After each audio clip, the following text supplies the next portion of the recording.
Hello বন্ধুরা, কেমন আছো? আমি প্রসেনজিৎ। আমার চ্যানেলে সবার স্বাগত। পিকু লাইফস্টাইল। দয়া করে আমার চ্যানেলটা সাবস্ক্রাইব, লাইক অ্যান্ড শেয়ার করুন। তো গল্পে আসা যাক। মধু ও রাহুলের প্রেম কাহিনী পার্ট 1 এ মধু তার বাবার সাথে কথা বলবে, কথা দিয়েছিল রাহুলকে তার বাবার সাথে কথা বলবে, তাই আমরা পার্ট 2 তে দেখব মধু তার বাবাকে কি রাজি করতে পারে। বাবা, তোমায় কিছু বলার আছে।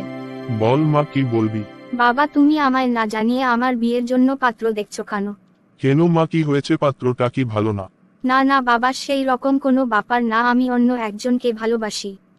কি বলছি, তুই জানিস কে সেই ছেলে? বাবা, ছেলে তার নাম রাহুল। আমি ওকে বিয়ে করতে চাই বাবা। আচ্ছা, তুই সেই ছেলেকে ডেকে পাঠা, আমি কথা বলে দেখব কি করে, কোথায় বাড়ি কিছু তো জানি না, ফ্যামিলি কেমন। ওকে বাবা, ঠিক আছে, আমি কালকেই বাড়িতে আসতে বলবো রাহুলকে। বাবার কথা শুনে মধু রাহুলকে ডেকে পাঠায়। আসুন দেখি রাহুলের সাথে মধুর বাবার কি কথা ওই হয়। মা, কোথায় রাহুল? এখনো তো আসছে না। আমি অফিস যাব, একটু তাড়াতাড়ি আসতে বল। এক্ষুনি চলে আসবে বাবা, আমি ফোন করে দিয়েছি। এই তো বাবা চলে এসেছে মনে হয়। দরজাটা খুলে তুই নিজের রুমে বস, আমি রাহুলের সাথে আমি কথা বলছি, আর বাইরে আসবি না এখন। ওকে বাবা, ঠিক আছে। হ্যালো আঙ্কেল, কেমন আছেন? আমি ভালো আছি, তুমি কেমন আছো? আর তোমার বাড়ির সবাই কেমন আছে? আঙ্কেল, সবাই ভালো আছে। আচ্ছা বাবা, আসল কথায় আসা যাক। শোনো, মধু বলছে তোমায় ভালোবাসে, তুমি কি ওকে ভালোবাসো? হ্যাঁ আঙ্কেল, আমি ওকে ভালোবাসি। তো তুমি কি করো? সেই রকম কিছু করি না, পড়াশোনা করছিলাম। পড়াশোনা ছেড়ে দিয়েছি, চাকরির চেষ্টা করছি।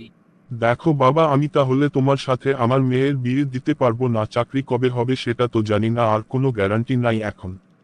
পশ্চিমবাংলার যা অবস্থা, চাকরি পাবা না। আঙ্কেল, আমায় একটু টাইম দেন, আমি ঠিক একটা চাকরি জোগাড় করে নেব। না বাবা, আমার হাতে এত টাইম নাই, আমি পারবো না, সর। এই বলে মধুর বাবা অফিসে চলে যায়। তারপর মধুর সাথে শেষ কথা হয় রাহুলের।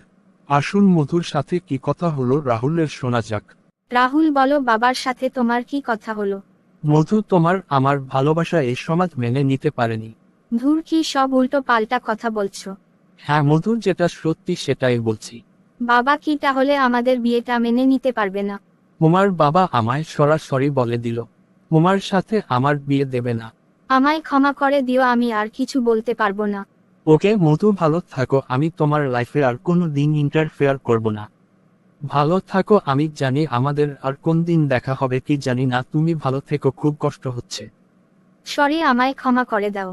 মধুর বিয়ার 5 বছর পর হঠাৎ করে রাহুলের সাথে দেখা হয়ে যায়। তারপর কি হলো পার্ট 3 তে দেখতে পাবো। আসুন দেখি পার্ট 3 কমিং সুন।